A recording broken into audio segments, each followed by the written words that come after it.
토마토 투자클럽의 김동현 전문가 모셨습니다. 안녕하세요. 네, 안녕하세요. 네. 요즘 들어서 시장에서 계속 뭐 조정이다, 이제 뭐 긴 침체가 온다, 여러 가지 안 좋은 뉴스들만 좀 나오던데, 신호를 좀 짚어볼게요. 어떤 부분부터 봐야 될까요? 이제 일단 시장 이미 신호들은 이전에 많이 보여줬고, 대처를 저희가 이 시간을 통해서는 제가 지난번에 지난 7월 저점에서는 충분한 반등이 나올 거라는 전망을 4,000대까지 의견을 드렸었고요. 그 정도의 반등이 나왔죠. 그리고 이후에 잭슨홀 미팅을 보고 완전히 제가 포지션을 바꿨죠. 현금 필요하다. 저점 아마 테스트하러 갈 것 같다. 저는 아직까지는 저점의 붕괴를 구조적으로 예상하고 있지는 않습니다. 기본적으로 지금의 시장이 저는 이렇게 이해를 하고 있습니다. 이게 이제 어차피 관건은 경기인데 사실 2020년 아시다시피 2020년 코로나의 팬데믹 이후에 금융위기보다 더 가파른 속도로 유동성을 풀었죠. 그러면서 이제 인플레이션이 왔고 그것이 여러 가지 공급망 이슈와 그리고 이제 전쟁까지 나면서 전반적인 인플레이션 압박이 강해진 거죠. 그러면서 이제 괜찮다고 했던, 그러니까 그때부터 시작한 거예요. 이게 이제 일시적인 인플레이션이라고 했을 때부터 지금의 시장이 시작된 건데 이게 지나고 보니까 일시적인 인플레이션이 아니다 보니까 원래 애초에 천천히 이제 긴축을 했어야 되는데 점진적으로 선제적으로 조치를 했어야 되는데 그걸 방치하다가 급하게 지금 금리 레벨을 최대치로 끌어올리다 보니까 이제 거기에 제가 늘 말씀드리죠. 미국 채금리는 전 세계 돈의 기준이에요. 이거 이제 그러니까 무위험 수익의 기준이기 때문에 지금 미국채 간밤에 2년물 금리가 4%를 이제 완전히 뛰어넘어 버렸잖아요. 이제 이런 거죠. 위험 프리미엄이 가장 낮은 미국채 2년물이 그냥 무위험 이자를 4% 준단 말이에요. 그러면은 안정형, 예를 들어서 우리나라 국민연금 같은 경우에 이렇게 되면은 뭐 위험 자산을 가지고 있을 필요가 있나 이렇게 되는 거죠. 그렇죠. 급격하게 돈이 안 그래도 달러가 비싼데 미국 달러를 사서 미국 2년물 금리 사는 게 제일 좋을 것 같은데 이런 상황이 된 거고. 그리고 제가 지난번에 3.5%에서 채권 투매가 나왔다. 이거는 이제 훨씬 더 높은 금리를 보는 거라고 말씀드렸죠. 그러면서 이제 9월 FOMC에서 제가 뭐 시장에서 터미널 레이트라고 하니까 이제 종점이 어디냐 이거죠. 이번 인상의 종점이 어디냐 과연. 근데 거기서 혹시라도 5가 찍히는 게 아니냐 이런 부담을 느낀다라고 말씀드렸는데 이번 FOMC 점도표상으로는 제가 준비한 그림의 점도표가 있는데 그걸 잠깐 보시면은 2022년도가 이제 평균 금리를 한 4.4% 정도 잡았고요. 그리고 2023년도 평균 금리 4.6% 잡았단 말이에요. 이 말은 일단 23년도 인하 없다는 거죠. 혹은 23년도에 상반기에 좀 더 올리고 최소한 유지한다. 그런데 점도표가 쭉 보면은 세 블록으로 이렇게 딱 도표가 찍혀 있는데 그 최상단이 5%입니다. 그러니까 4.75에서 5가 지금 연준 이사들 중에서 6명이 찍었다는 얘기거든요. 그러면은 4.4에서 내년에 두 번, 그러니까 50bp 이상 올릴 수도 있다. 경우에 따라서는 거기까지도 현재로서는 찍어놨기 때문에 이제 계속해서 그런 거죠. 최고 금리가 어디까지 가는 거지? 거기에 따라서 모든 유동성 전략이 다 바뀌기 때문에 왜냐하면 은행들도 그렇고 각국의 우리나라 같은 경우에 연기금도 상당히 큰 손이거든요. 연기금의 운용 전략 자체가 달라지거든요. 채권을 얼마나 갖고 갈 것이냐 뭐 이런 조정이 지금 진행되고 있고 이 상황에 불리한 건 주식시장이니까 주식시장은 아시다시피 유동성이 줄어들면은 멀티플 PER 낮추는 거고 이렇게 금리를 높게 유지가 될 경우에 당연히 기업들의 이익 전망이 낮아질 거란 말이에요. 그러면은 PER 낮아지고 EPS 낮아지는 구조가 되니까 이건 이제 앞으로 실적 부러지는 게 아니겠느냐라고 보면서 그 무위험 수익률로 올라가는데 위험 수익률은 낮아지니까 유동성이 계속해서 그쪽으로 이동하는 궤적 하에 있습니다. 그런데 아직까지 얼마나 침체로 갈 건지 뭐 이건 아직 모르죠. 저는 오히려 이번 9월 FOMC가 유동성 조정에 대해서는 일단은 한 번에 이제 마침표에 가깝게 찍어줬다라고 생각을 하는데 제가 지난주에 말씀드렸죠. 이번에는 후폭풍이 있을 수 있다. 원래 제가 FOMC 전에 많이 떨어지면 사자는 주의였는데 이번엔 사지 말고 이후에도 한번 확인해보고 저점 깨지는 데까지 한번 기다려보자는 의견을 드린 이유가 이게 이제 스케줄들이 남아 있어요. 10월 중순에 있는 중국의 당회의도 있고 그리고 미국의 선거도 있고 거기에다가 이번 점도표가 당연히 다 똑같은 자리에 찍히지 않을 거기 때문에 네. 9월 CPI까지 확인하면서 이번 인플레이션이 얼마나 더 무거운 끈적이는 인플레이션인지를 미국에서는 스티키라고 얘기를 하니까 그런 인플레이션인지를 확인하면은 이렇게 가겠네. 뭐 4% 중후반으로 일단 내년은 가야겠네. 그래야 이 인플레이션이 그래도 인플레이션이 천천히 내려오니까 기업들이 이익 전망은 이 정도로 조정이 돼야 되겠다. 이런 가늠이 아마 이번 9월 CPI 때 많이 나올 거예요. 그렇게 예상을 하면 현 구간에서의 바닥 잡기는 뭐 이번 주에 할 수 있다고 저는 생각을 합니다. 왜냐하면 더 나빠지는 건 아니기 때문에. 근데 이제 올라가는 거는 아마 9월 CPI 정도는 보고 나야 그러니까 바닥권에서 막 흔드는 거죠. 우리 개인 투자자 제일 힘들어하는 투자자분들은 많이 떨어지면 오늘 사면 내일부터 올라갈 거라고 생각하지만 오늘 저점 찍고도 이렇게 주간으로 계속해서 움직이는 그런 정도의 움직임을 10월 13일이니까 아직까지 한 2주 정도는 좀 스트레스를 가져가야 되지 않나 이렇게 보고 있습니다. 네. 그래서 여러모로 시장이 좀 바닥권 내에서 어려운 시간 다음 9월 CPI가 10월 13일 우리 시간으로 오후 9시 30분쯤 나옵니다. 그 전까지는 좀 영향을 받을 것이다 이렇게 얘기를 해주시는데 그렇다면 계속 금리 뭐 이런 부분들만 봐야 되는지 시장에 이제 또 다음 달은 FOMC가 없잖아요. 네. 그래서 뭐 단기적으로는 실적을 좀 봐야 된다 뭐 여러 가지 이야기들이 있던데요. 네, 몇 가지 제가 준비한 그림들로 제가 서두에 결론을 다 말씀드렸는데 정리를 네. 좀 해드리겠습니다. 일단 이번 주에 다른 일정들보다는요, 뭐 경제 지표 일정들도 뭐 소비자 심리 지수도 나오고 하지만 두 가지 정도 보시면 될 것 같아요. 마이크론 실적이 미국 시간으로 목요일 장 마감 후에 나옵니다.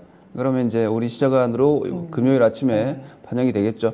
다음 주에 삼성전자 실적 발표를 앞두고 먼저 가이드라인이 나오는 겁니다. 그러니까 이때가 저는 오히려 반도체 쪽에 매물 강도가 일시적으로 저는 반도체 좋아진다고 당분간 보지 않습니다. 그런데 이제 데드캣 바운스 나올 수 있는 정도의 포인트는 이번 주 후반이 되지 않을까라고 본다면 시장도 조금 시점으로 보면은 주 초반보다는 주 후반이 아무래도 저점에 가깝지 않나라는 생각을 조금 가지고 있고요.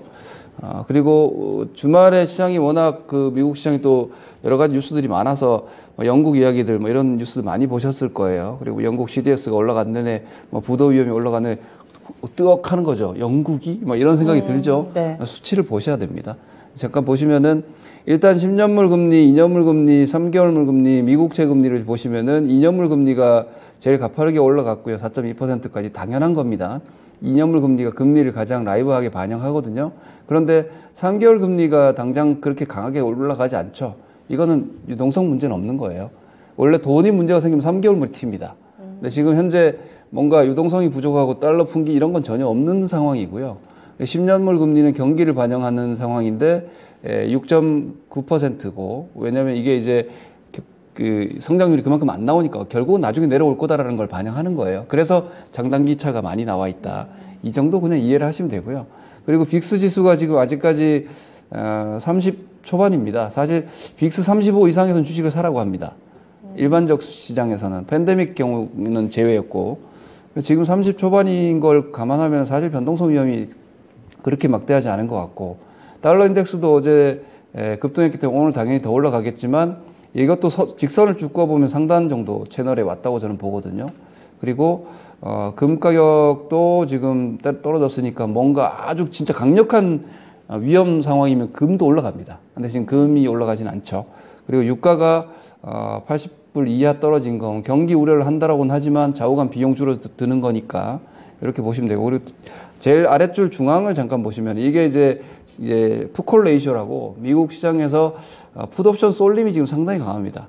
이건 다르게 해석하면은 비관 쪽으로 쏠리고 있다 이렇게 볼 수 있는데 제 경험적으로는 이 풋콜 레이쇼가 치고 올라가거나 막 1.2, 1.3이라는 거는 콜 옵션에 대해서 풋 옵션이 뭐 한 0.30% 정도 더 많다 이거거든요. 포지션이. 이런 경우에는 오히려 매도 클라이막스가 나오는 경우가 많았거든요. 그래서 저는 이 풋콜 레이쇼가 올라갔기 때문에 오히려 뭐 단기 저점 좀 가까워 온 게 아닌가라고 보입니다. 한국물 ETF는 당연히 환율이 치솟았으니까 주말에 떨어졌으니까 오늘 시장은 좀 안 좋을 것이고요. 그리고 다음 그림을 보시면 제가 계속 보여드리는 요즘 장이 안 좋다 보니까 뭐 폭락이니 뭐 이런 얘기를 뭐 심심찮게 나옵니다. 이런 폭락이라는 워딩은 사실 함부로 쓰는 게 아니거든요. 시장이 좀 보수적이다 이런 정도와 폭락하고는 다르지 않습니까? 그런 것은 정말 도망가야 되는 상황인지를 봐야 되는 거죠. 근데 미국 제가 계속해서 하이힐드 스프레드를 보여드리는데 여전히 그렇게 높지 않습니다. 5%를 크게 넘지 않고 있는 상황이고 지난 7월에 비해서도 안정적이라는 것은 지금 여러 가지를 걱정하고 있지. 앞으로 금리도 높으니까 경기도 나빠지고 뭐 취약 기업들 나빠지지 않겠느냐라고 하지 실제로 지금 그렇게 막 문제가 되고 있지는 않다라는 것이고요. 이런 것은 뭐 내년에 주시해야겠죠. 내년에 저는 이렇게 봅니다. 이게 이제 시스템 위험이 만약에 미국이나 중국 쪽으로 뭔가 큰 시스템 위험이 된다라면 이건 아주 하드코어한 경기 침체가 될 것이고 네. 만약 미국, 중국이 그렇게까지 가지 않는다면은 뭐 말 그대로 소프트 랜딩일 수 있습니다. 그럴 경우에는 그냥 박스권일 수도 있거든요. 그렇기 때문에 지금 너무 극단적으로 비관 가시는 건 저는 오히려 뭐 지난주 뭐 잭스홀 미팅 때부터 리스크 관리 해두셨어야지 여기 와서 뭐 갑자기 폭락 이런 걸 걱정하실 상황은 저는 좀 아닌 것 같고요. 그리고 비트코인도 의외로 지금 19,000달러대 정도니까 사실 가상화폐도 취약자산인데 그쪽도 별 문제가 없어 보입니다. 그렇다면은 현재로서는 그냥 기존의 전략을 감안한다면 제가 말씀드렸죠. 저점 한번 위협 정도는 할 수 있을 것 같다.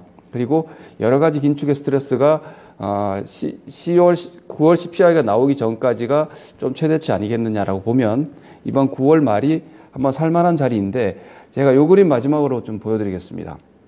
이게 뭐냐면 지난 20년간 10월부터 12월 미국에서 우리 여러분들 세린메이 얘기는 많이 들어봤을 겁니다. 5월에 주식을 팔아라. 이게 뭐냐면 네. 5월에 주식을 팔고 할로윈이 다가오면 주식을 사라고 합니다. 네. 그게 이제 퀀트 투자자들이 시기적으로 보면 미국은 소비 국가이기 때문에 연말이 좋고 그 연말에 이익이 좋은 것이 상반기로 이어진다라는 거예요. 그러다 보니까 미국 시장을 그런 이야기를 하는데 실제로 지난 20년 뭐 사실 20년 이상 보더라도 꽤나 차이가 납니다. 보시면은 11, 12를 통계적으로 봤을 때 20회 중 4회만 떨어지고 나머지가 다 올라갔어요. 16번이 올라갔으니까 꽤 높은 확률이죠. 지금 9월 말입니다. 그리고 9월에 지금 미국 시장이 장대 연봉이 뚝 떨어졌거든요.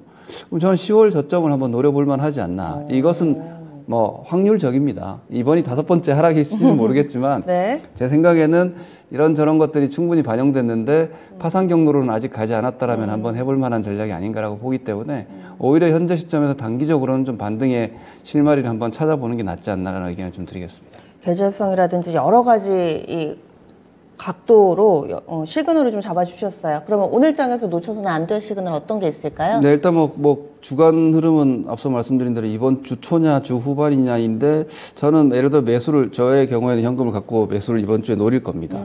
그럴 경우에 어떻게 저는 보고 있냐면 주 초반에 매수를 완료하기보다는 뭐 약간 분할로 오늘 음봉 정도부터는 조금씩 사들어가도 될 거고 오늘 저점 깨지겠죠. 제가 지난번에 저점 깨지면 매수 의견을 오히려 드렸기 때문에 네. 매수를 시작할 것 같긴 한데 삼성 마이크론 실적이 있으니까 주 후반 정도까지 분할 매수 의견을 좀 드리겠고요.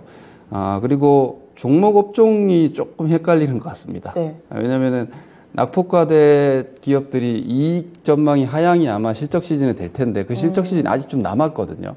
그래서 그쪽만 공략하기에는 조금 조심스럽고 그리고 여전히 실적 구간에는 태조 이방원 섹터 쪽이 좋습니다.